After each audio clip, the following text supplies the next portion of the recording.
Hi friends, ഐ+ന്റെ പുതിയൊരു ക്ലാസ്സിലേക്ക് സ്വാഗതം. അപ്പോൾ നമ്മൾ കമ്പ്യൂട്ടർ അല്ലെങ്കിൽ IT-യുമായി റിലേറ്റ് ചെയ്ത കുറേ ചോദ്യങ്ങൾ നമുക്ക് പരിചയപ്പെടാം. അപ്പോൾ SSC നിലവാരത്തിലൊക്കെ ഉള്ള ചോദ്യങ്ങളാണ്. അപ്പോൾ വിവിധ പരീക്ഷകൾക്ക്, വിവിധ കോമ്പറ്റേറ്റീവ് എക്സാംസിന് തീർച്ചയായിട്ടും ഈ ചോദ്യങ്ങൾ ഉപകാരപ്പെടുമെന്നുള്ള കാര്യത്തിൽ സംശയമില്ല. അപ്പോൾ നിങ്ങൾ ഓരോ ചോദ്യം പറയുമ്പോഴും നിങ്ങൾ തന്നെ ആൻസർ ചെയ്യാനായിട്ട് ശ്രമിക്കുക.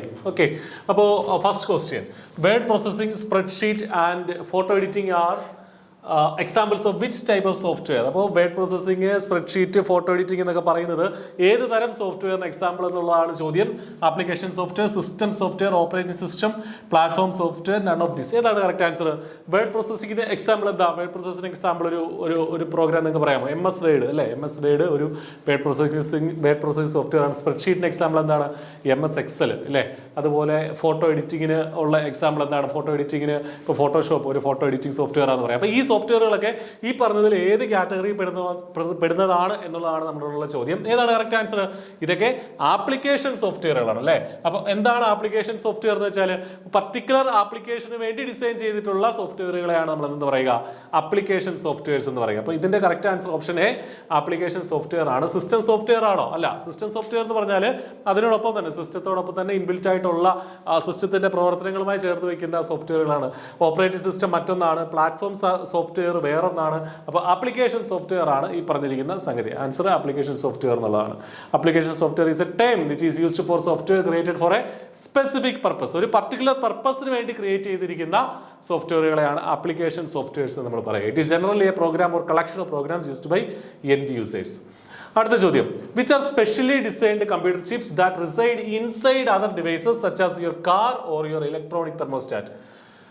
Servers, embedded components, robotic computers, main frames, none of these. ഏതാണ് ഇതിന്റെ കറക്റ്റ് ആയിട്ടുള്ള ആൻസർ? എന്താ ചോദിച്ചിരിക്കുന്നത്? അതായത് സ്പെഷ്യലി ഡിസൈൻഡ് കമ്പ്യൂട്ടർ ചിപ്പുകളാണ് അല്ലെ? സ്പെഷ്യലി ഡിസൈൻഡ് കമ്പ്യൂട്ടർ ചിപ്പുകളാണ് that reside inside other devices. അതായത് മറ്റ് ഡിവൈസുകൾക്കുള്ളിൽ വെച്ചിരിക്കുന്ന സ്പെഷ്യലി ഡിസൈൻഡ് ആയിട്ടുള്ള കമ്പ്യൂട്ടർ ചിപ്പുകളെ നമ്മൾ വിളിക്കുന്ന പേരെന്താണ്? നമ്മുടെ കാറിനുള്ളിൽ ചിലപ്പോൾ കാണാം, അല്ലെങ്കിൽ തെർമോസ്റ്റാറ്റിനുള്ളിൽ കാണാം. ഈ തന്നിരിക്കുന്നതിൽ സെർവർ എന്നാണോ അതിനെ വിളിക്കുക? അതോ എംബഡഡ് കമ്പ്യൂട്ടർ എന്നാണോ, റോബോട്ടിക് കമ്പ്യൂട്ടർ എന്നാണോ, മെയിൻ ഫ്രെയിം എന്നാണോ, നൺ ഓഫ് ദീസ് എന്നാണോ? ഒന്നും അറിയത്തില്ലെങ്കിൽ പോലും ഈ റിസൈഡ് ഇൻസൈഡ് അതർ ഡിവൈസ്, മറ്റൊരു ഡിവൈസുകൾക്കുള്ളിൽ റിസൈഡ് ചെയ്ത് വെച്ചിരിക്കുന്നു എന്ന് പറഞ്ഞാൽ തന്നെ ആൻസറിലേക്ക് എത്താം. എംബഡഡ് സിസ്റ്റംസ് അല്ലെങ്കിൽ എംബഡഡ് കമ്പ്യൂട്ടേഴ്സ് എന്നാണ് നമ്മൾ അതിനെ പറയുക അല്ലെ? ഒരു സിസ്റ്റത്തിനുള്ളിൽ ഇപ്പോൾ കാറിലൊക്കെ ഇലക്ട്രോണിക് കാർ, ഇപ്പം എല്ലാ കാറുകളിലും ഇലക്ട്രോണിക് സിസ്റ്റമാണ് മെയിൻ ആയിട്ടുള്ളത്. അപ്പോൾ അതൊക്കെ ചിപ്പുകളുടെ അടിസ്ഥാനത്തിലാണ് പ്രവർത്തിക്കുന്നത്. അപ്പോൾ അതിനൊക്കെ എംബഡഡ് സിസ്റ്റംസ് എന്ന് പറയുക. അപ്പോൾ എംബഡഡ് സിസ്റ്റം എന്ന് പറഞ്ഞാൽ അത് ഹാർഡ്വെയർ കൊണ്ട് അവിടെ സോഫ്റ്റ്വെയറും വരുന്നുണ്ട്, രണ്ടും വരുന്നുണ്ട് എന്നുള്ളതാണ് നമ്മൾ മനസ്സിലാക്കേണ്ടത്. An embedded system is some combination of computer hardware and software, either fixed in capability or programmable, that is designed for a specific function or for specific functions within a larger system. അപ്പോൾ hardware സോഫ്റ്റ്വെയറോട് ചേർന്ന് വരുന്ന ഒരു സംഗതികളെയാണ് നമ്മൾ embedded systems എന്ന് അല്ലെങ്കിൽ embedded software എന്ന് പറയുക, embedded component എന്ന് പറയുക. മൂന്നാമത്തെ ചോദ്യം, if you wish to limit what you would see on an Excel worksheet, what data function would you use? അതായത് എന്താ ചോദ്യം എന്താ പറഞ്ഞിരിക്കുന്നത്? അതായത് ഒരു എക്സൽ വർക്ക്ഷീറ്റിൽ നമ്മൾ കാണുന്ന സംഗതികൾ ലിമിറ്റ് ചെയ്യണമെങ്കിൽ, to limit what you would see. അപ്പോൾ നമ്മൾ കാണുന്ന എക്സൽ എന്തിനാണ്? കുറെ ഡേറ്റകൾ നമ്മുടെ മുന്നിൽ ഉണ്ടാവും. ആ ഡേറ്റയിൽ നമ്മൾ ഉദ്ദേശിക്കുന്ന ഒരു പർട്ടിക്കുലർ കോളത്തിൽ നമ്മൾ കാണുന്ന ഡേറ്റകൾ അനലൈസ് ചെയ്യാൻ വേണ്ടിയിട്ട് ഡേറ്റയിലെ കുറച്ച് മാറ്റണം. നമുക്ക് ആവശ്യമുള്ളത് മാത്രം അവിടെ മതി. അങ്ങനെയാണെങ്കിൽ നമ്മൾ ഇതിൽ ഏത് ഫംഗ്ഷനാണ് യൂസ് ചെയ്യുന്നതാണ്? സോർട്ട് എന്നുള്ള ഫംഗ്ഷൻ ആണോ, ഫിൽറ്റർ എന്നുള്ള ഫംഗ്ഷൻ ആണോ, കണ്ടീഷണൽ ഫോർമാറ്റ് ആണോ, ഡേറ്റ അനാലിസിസ് ആണോ, അതോ നൺ ഓഫ് ദി അബോവ്? ഏതാ കറക്റ്റ് ആൻസർ? എന്താണെങ്കിൽ എക്സലില് സോർട്ടെന്നും ഫിൽറ്ററിനും കണ്ടീഷണൽ ഫോർമാറ്റിംഗ് എന്നൊക്കെയുള്ള ഫംഗ്ഷനുകൾ ഉണ്ട്. ഇതിൽ നമുക്ക് വേണ്ടത് മാത്രം തിരഞ്ഞെടുക്കുന്ന പരിപാടിനെ എന്താ പറയുക? ഫിൽറ്റർ ചെയ്യാന്ന് പറയുക. അതുകൊണ്ട് തന്നെ ഓപ്ഷൻ ബി ഫിൽറ്റർ ആണ് ഇവിടുത്തെ കറക്റ്റ് ആയിട്ടുള്ള ആൻസർ. ഫിൽറ്റർ. ഡേറ്റ അനാലിസിസ് എന്ന് ഒരു സംഗതി ഇല്ലല്ലോ എക്സലിലുള്ള ഫംഗ്ഷൻ അല്ല. അപ്പൊ ഫിൽറ്റർ ആണ് ഇവിടുത്തെ കറക്റ്റ് ആൻസർ. ഇനി which of the following number system has base 16? അപ്പോൾ പല നമ്പർ സിസ്റ്റങ്ങളുണ്ട് അല്ലെ? ബൈനറി സിസ്റ്റം ഉണ്ട്, ഒക്ടൽ സിസ്റ്റം ഉണ്ട്, ഹെക്സാഡെസിമൽ സിസ്റ്റം ഉണ്ട്. അപ്പോൾ ഇതിലേതാണ് കറക്റ്റ് ആയിട്ടുള്ള ആൻസർ? ബേസ് 16 വരുന്നത് ഏതാ? Unary number system. അങ്ങനെ നമ്പർ സിസ്റ്റം ഉണ്ടോ? ബൈനറി, ഒക്ടൽ, ഹെക്സാഡെസിമൽ, ഇത് വലിയ ബുദ്ധിമുട്ടില്ല അല്ലേ? Option C option D hexadecimal number system ആണ് ഇവിടുത്തെ ആൻസർ. ഇനി എന്താണ് യൂണറി നമ്പർ സിസ്റ്റം? അത് മറ്റൊന്നുമില്ല, അത് നമ്മുടെ നോർമൽ നമ്പർ സിസ്റ്റം പോലെയല്ല. It is a non positional system that represents a number by repeating a single symbol that many times. അതായത് നമുക്കിപ്പോൾ 3 എന്ന് ഇതിനകത്ത് റെപ്രസെന്റ് ഈ യൂണറി നമ്പർ സിസ്റ്റത്തിൽ 3 എന്ന് റെപ്രസെന്റ് ചെയ്യണമെങ്കിൽ നമ്മൾ 3 വരയും ഇടും. മനസ്സിലായില്ലേ? അപ്പൊ ഏതെങ്കിലും ഒരു സിമ്പിൾ വെച്ചിട്ട് ആ പർട്ടിക്കുലർ നമ്പറിനെ റെപ്രസെന്റ് ചെയ്യുന്നതാണ് എന്തെന്ന് പറയുന്നത് യൂണറി നമ്പർ സിസ്റ്റം എന്ന് പറയും. ബൈനറി നമ്പർ സിസ്റ്റം 2 ആണ്. ഏതൊക്കെയാണ് ആ നമ്പറുകൾ? ബൈനറി നമ്പർ സിസ്റ്റത്തിലെ നമ്പറുകൾ ഏതൊക്കെയാണ്? 0ഉം 1ഉം അല്ലെ? ഒക്ടൽ നമ്പർ സിസ്റ്റം എന്ന് പറഞ്ഞാൽ അതിന്റെ ബേസ് 8 ആണ്. അത് ഏതൊക്കെയാണ്? 0 to 7 ആണ് ഒക്ടൽ നമ്പർ സിസ്റ്റത്തിൽ വരുന്നത്. ഹെക്സാഡെസിമൽ നമ്പർ സിസ്റ്റത്തിലാണ് ബേസ് 16 ആവുന്നത്. അപ്പൊ അതാണ് answer. Option D hexadecimal number system. 5ാമത്തെ ചോദ്യത്തിലേക്ക് പോയാൽ what is the full form of SMPS? SMPS നമ്മൾ യൂഷ്വലി കമ്പ്യൂട്ടറുമായി റിലേറ്റ് ചെയ്ത് ഒരുപാട് തവണ കേൾക്കാറുണ്ട്. നമ്മുടെ കമ്പ്യൂട്ടർ സിസ്റ്റം എന്തെങ്കിലും സംഭവിച്ചു കഴിഞ്ഞാൽ ആദ്യം തന്നെ കടയിൽ പോയിട്ട് ഇത് നന്നാക്കുന്ന ആൾ പറയും SMPS പോയതാണോ എന്ന് ചെക്ക് ചെയ്യട്ടെ. നമ്മൾ പലതവണ കേട്ടിട്ടുണ്ടാവും അല്ലേ? എന്താണ് SMPS? അതിന്റെ ഫുൾ ഫോം എന്താണ്? Secure make potential supply, standard make potential power supply, switched mode power supply, simplex mode power supply. ഏതാണ് ഇതിന്റെ correct answer? Correct answer option C ആണ്, switched mode power supply. Switched mode power supply. അപ്പോൾ തീർച്ചയായിട്ടും ഇത്തരം abbreviations important ആണ്. SMPS, UPS, CPU അങ്ങനെ കുറെ abbreviations ഉണ്ട്. അപ്പോൾ അതൊക്കെ ഇമ്പോർട്ടന്റ് ആണ്, നോക്കി വെക്കുക. അബ്രിവേഷനുമായി ബന്ധപ്പെട്ട ഒരു ചോദ്യം എല്ലാ പരീക്ഷകൾക്കും ഉള്ളതാണ്. എന്താണ് ഇനി SMPSനെ കുറിച്ച് നമുക്കൊന്ന് പറയാം. It is an electronic power supply. അതൊരു പവർ സപ്ലൈ കമ്പോണന്റ് ആണ്. That uses a switching regulator to convert electrical power efficiently. അപ്പോൾ ഇലക്ട്രിക്കൽ പവർ സിസ്റ്റത്തിലേക്ക് വരുന്നതിനിടയിലുള്ള ഒരു കമ്പോണന്റ് ആണ് SMPS എന്ന് പറയുന്നത്. ഹൈ വോൾട്ടേജ് ഒക്കെ വന്നു കഴിഞ്ഞാൽ SMPS അടിച്ചു പോകാനുള്ള സാധ്യതയുണ്ട്. It is also known as switching mode power supply. അപ്പോൾ സ്വിച്ച്ഡ് മോഡ് പവർ സപ്ലൈ എന്നോ അല്ലെങ്കിൽ സ്വിച്ചിങ് മോഡ് പവർ സപ്ലൈ എന്നോ നമ്മൾ പറയാറുണ്ട്. It is power supply unit generally used in computers to convert the voltage into the computer acceptable. ഇപ്പോൾ പുറത്തുനിന്നുള്ള വോൾട്ടേജിന്റെ ആ വോൾട്ടേജ് അപ്പാടെ നമ്മൾ കമ്പ്യൂട്ടറിന്റെ ബോർഡിലേക്ക് കൊടുക്കാൻ പറ്റില്ല. അപ്പോൾ കമ്പ്യൂട്ടറിന് അക്സെപ്റ്റബിൾ ആയിട്ടുള്ള റേഞ്ചിലേക്ക് ഈ വോൾട്ടേജിനെ കൺവേർട്ട് ചെയ്യുന്ന പരിപാടിയാണ് SMPS നടത്തുന്നത്. 6ാമത്തെ ചോദ്യം. Which of the following program are often delivered to a PC through an email attachment and are often designed to harm? അതായത് എന്തെങ്കിലും കുഴപ്പം വരുത്തി വെക്കാനായിട്ട് ഇമെയിൽ അറ്റാച്ച്മെന്റ് വഴി വരുന്ന പ്രോഗ്രാം ഏതാണ്? Spam, portals, viruses, ransomware, none of these. ഏതാ correct answer? എന്താണെങ്കിൽ harmful ആയിട്ടുള്ള സംഗതിയാണെന്ന് നമുക്കറിയാം. അപ്പോൾ ഹാംഫുൾ ആയതുകൊണ്ട് തന്നെ ഒന്നുകിൽ സ്പാം ആകാം, വൈറസ് ആകാം, റാൻസംവെയർ ആകാം. ഏതാ correct answer? Option C virus ആണ് ഇവിടുത്തെ ഈ സ്റ്റേറ്റ്മെന്റിന്റെ കറക്റ്റ് ആയിട്ടുള്ള ആൻസർ വൈറസ് ആണ്. അതായത് ഇമെയിൽ അറ്റാച്ച്മെന്റ് ആയിട്ട് വരുന്ന അത്തരം ഡോക്യുമെന്റുകൾ വൈറസ് ആയിട്ടും വേണമെങ്കിൽ വൈറസുകൾ അങ്ങനെ വരാം അല്ലേ? അത് നമ്മൾ ഡൗൺലോഡ് ചെയ്ത് സിസ്റ്റത്തിൽ ഇൻസ്റ്റാൾ ചെയ്താൽ വൈറസ് ബാധിതമാകാം. അത് സ്വന്തമായിട്ട് റെപ്ലിക്കേറ്റ് ചെയ്യപ്പെടാം അല്ലെ? അതാണ് വൈറസ്. സ്പാം എന്ന് പറഞ്ഞാൽ അതാണോ? സ്പാം അതല്ല. അത് മെയിലിൽ തന്നെ വരുന്ന അനാവശ്യമായ മെസ്സേജുകളാണ്, സ്പാമിങ് ചെയ്യുകയാണ്. പോർട്ടൽ എന്ന് പറഞ്ഞാൽ ആ വെബ് പേജിനെയാണ് പോർട്ടൽ എന്ന് പറയുക. റാൻസംവെയർ എന്ന് പറഞ്ഞാൽ എന്താ? ഇത് ഒരു തരം ബ്ലാക്ക് മെയിലിംഗ് ആണല്ലേ? നമ്മൾ ഈ ഒരു വെയർ വെച്ചിട്ട് അല്ലെങ്കിൽ ഈ ഒരു വൈറസ് പോലുള്ള ഒരു സംഗതി വെച്ചിട്ട് നമ്മൾ ബ്ലാക്ക് മെയിൽ ചെയ്യുന്ന ഒരു പരിപാടിനെയാണ് പൈസ തട്ടാനുള്ള അല്ലെങ്കിൽ പണം തട്ടാനുള്ള പരിപാടിയാണ് റാൻസംവെയർ എന്ന് പറയുക അല്ലെ? സോ വൈറസ് ആണ് ഇവിടുത്തെ ആൻസർ വരിക. 7ാമത്തെ ചോദ്യം. Which type of memory holds only that program and data that CPU is presently processing? അതായത് CPU നിലവിൽ കറന്റ്ലി പ്രോസസ് ചെയ്യുന്ന ഡേറ്റ മാത്രം ഹോൾഡ് ചെയ്യുന്ന മെമ്മറിനെ എന്താ പറയുക? ASC, CMOS, RAM, ROM. ഏതാ കറക്റ്റ് ആൻസർ? സിമ്പിൾ ആണല്ലേ?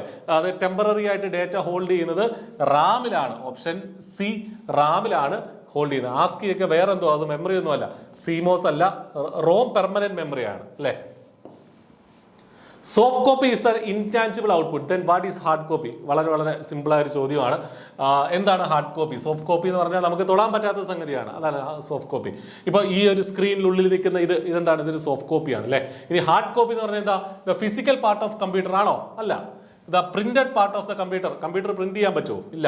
ദ പ്രിന്റഡ് ഔട്ട്പുട്ട് അതാണ് കറക്റ്റ് ആൻസർ. ഏതാ? Option C the printed output. Option C the printed output. അടുത്ത ചോദ്യം. 1 nibble is equal to how many bits? ഇത് ഇമ്പോർട്ടൻ്റ് ആണ്. Nibble, bit, byte, megabyte, terabyte, gigabyte. ആ conversion എപ്പോഴും അറിഞ്ഞിരിക്കണം. പല രീതിയിൽ അത് ചോദിക്കാറുണ്ട്, ഒരു ചോദ്യമെങ്കിലും വരാറുണ്ട്. അപ്പോൾ ഒരു നിബിൾ എന്ന് പറഞ്ഞാൽ എത്ര ബിറ്റാണ്? 4 ബിറ്റാണോ, 8 ബിറ്റാണോ, 2 ബിറ്റാണോ, 16 ബിറ്റാണോ? ഏതാണ് കറക്റ്റ് ആൻസർ? ഒരു നിബിൾ എന്ന് പറഞ്ഞാൽ നിബിൾ കേട്ടിട്ടില്ലേ നിങ്ങൾ? നിബിളാണ് ഏറ്റവും ചെറിയ യൂണിറ്റ്.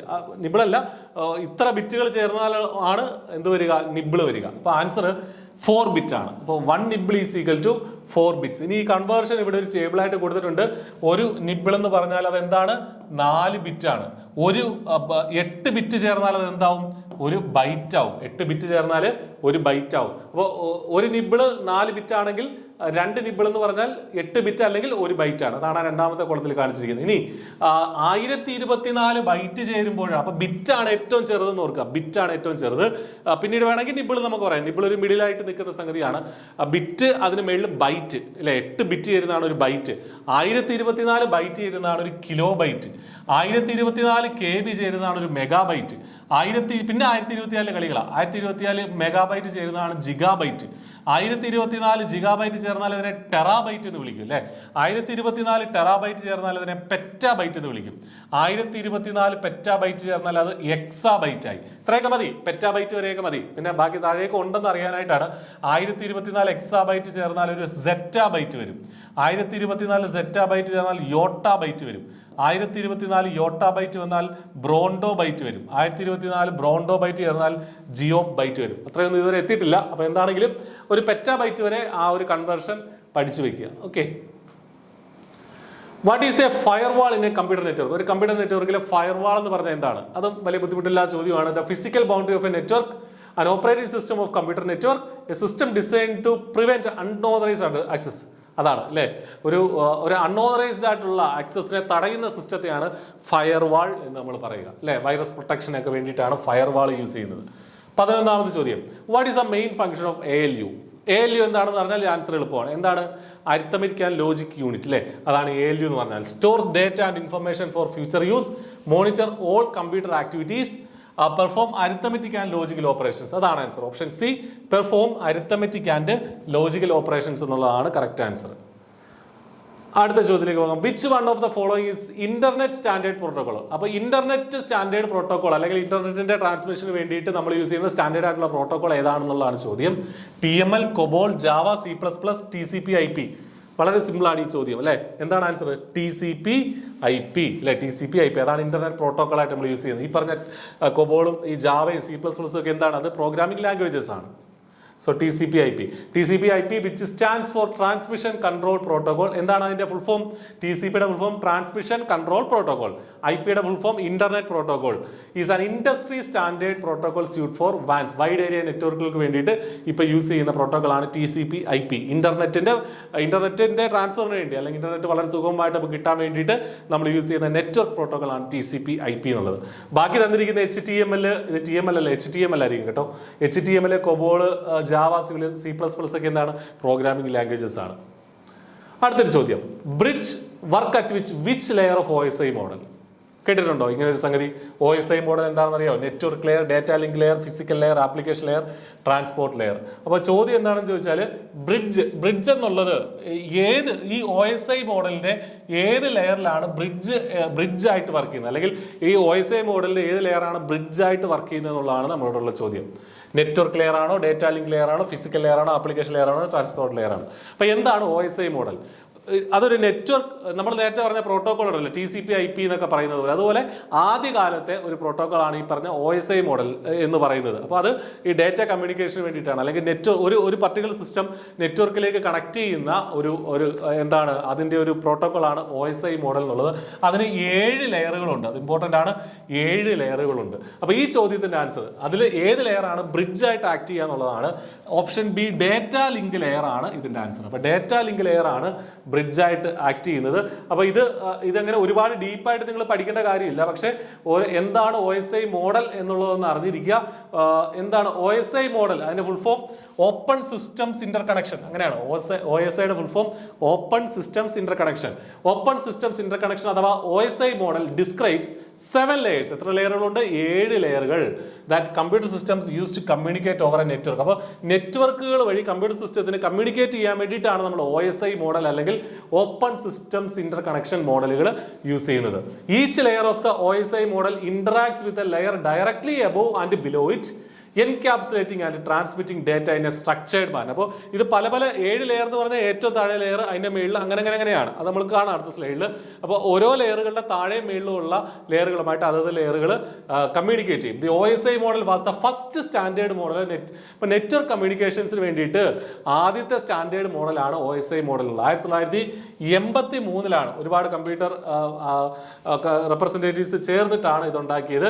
അത് ISO അത് അഡോപ്റ്റ് ചെയ്ത് ഇന്റർനാഷണൽ സ്റ്റാൻഡേർഡ് ആയിട്ട് 1984 മുതൽ.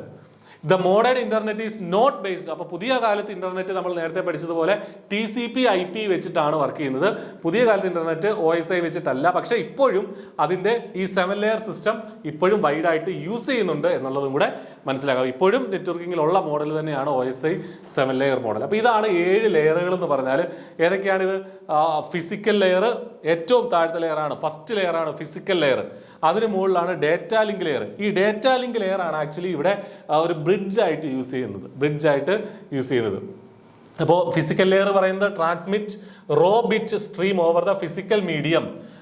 ഡേറ്റ ലിങ്ക് ലെയർ ചെയ്യുന്നത് defines the format of data on the network. അപ്പോൾ നെറ്റ്വർക്കിലെ ഡേറ്റ എന്താണെന്ന് മനസ്സിലാക്കുകയാണ്. പിന്നെ network layer, physical layer, data link layer, network layer, അതിന് മേളിലാണ് ട്രാൻസ്പോർട്ട് ലെയർ, അതിന് മേളിൽ സെഷൻ ലെയർ, അതിന് മേളിൽ പ്രസന്റേഷൻ ലെയർ, ഏറ്റവും ടോപ്പിലുള്ളതാണ് ആപ്ലിക്കേഷൻ ലെയർ. അപ്പോൾ നിങ്ങൾ ഇത്രയും ഡീപ്പായിട്ട് ഇത് പോയില്ലെങ്കിലും ഈ ലെയറുകളുടെ പേര് അറിഞ്ഞിരിക്കുക. അതിലെ ഒന്നാമത്തെ ലെയർ ഏതാണ്, ടോപ്പിലെ ലെയർ ഏതാണ് എന്നുള്ളതൊക്കെ ഒന്ന് അറിഞ്ഞിരിക്കുക. ഓക്കെ, അപ്പോൾ ഈ ടേബിൾ നിങ്ങളൊന്ന് നോട്ട് ചെയ്ത് വെച്ചേക്കുക.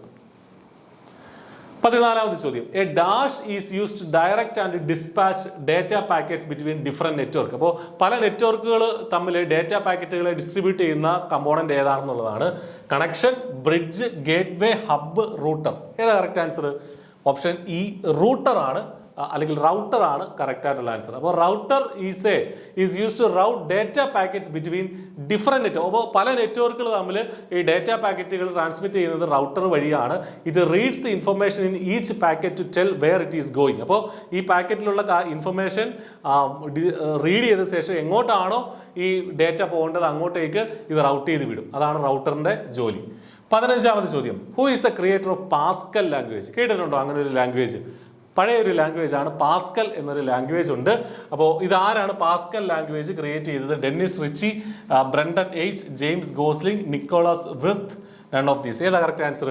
ഓപ്ഷൻ ഡി, നിക്കോളാസ് വിർത്ത് എന്നുള്ള ശാസ്ത്രജ്ഞനാണ് പാസ്കൽ ലാംഗ്വേജ് ക്രിയേറ്റ് ചെയ്തത്. So Pascal language is a high level general purpose and procedural language developed in 1970. ഒരു സ്വിസ് കമ്പ്യൂട്ടർ സയന്റിസ്റ്റ് ആയിട്ടുള്ള നിക്കോളാസ് വിത്ത് 1970 ഡെവലപ്പ് ചെയ്ത ഒരു ഹൈ ലെവൽ ലാംഗ്വേജ് ആണ് പാസ്കൽ എന്നുള്ളത്. അപ്പോൾ it was explicitly design to encourage good programming practices using structured programming and data structuring, making it widely popular as A teaching language in universities during 1970s and 80s. അപ്പോൾ ഒരു teaching language ആയിട്ട് use ചെയ്തിരുന്ന സംഗതിയാണ് Pascal language. നമുക്ക് Pascal എന്ന് പറഞ്ഞാൽ ഫിസിക്സിലൊക്കെ നമ്മൾ പഠിക്കുന്ന ബ്ലെയ്സ് പാസ്കൽ എന്നുള്ള ശാസ്ത്രജ്ഞന്റെ സ്മരണയ്ക്കായിട്ടാണ് ഈ പേര് ഇതിനിട്ടിരുന്നത്. ഓക്കെ, ജസ്റ്റ് ഒന്ന് അറിഞ്ഞിരിക്കുക. ആ പഴയ കാലത്തെ ആയിരുന്നു ആരാണിത് കണ്ടുപിടിച്ചതെന്നുള്ളത്. ഓക്കെ, അപ്പോൾ 15 ചോദ്യങ്ങളാണ് ഇന്ന് ഈ സെഷനിൽ നമ്മൾ ഡിസ്കസ് ചെയ്തത്. കൂടുതൽ ക്വസ്റ്റ്യൻസ് നമുക്ക് വരും ദിവസങ്ങളിലായിട്ട് ഡിസ്കസ് ചെയ്യാം. മറ്റൊരു ക്ലാസ്സിൽ കാണാം. Thank you.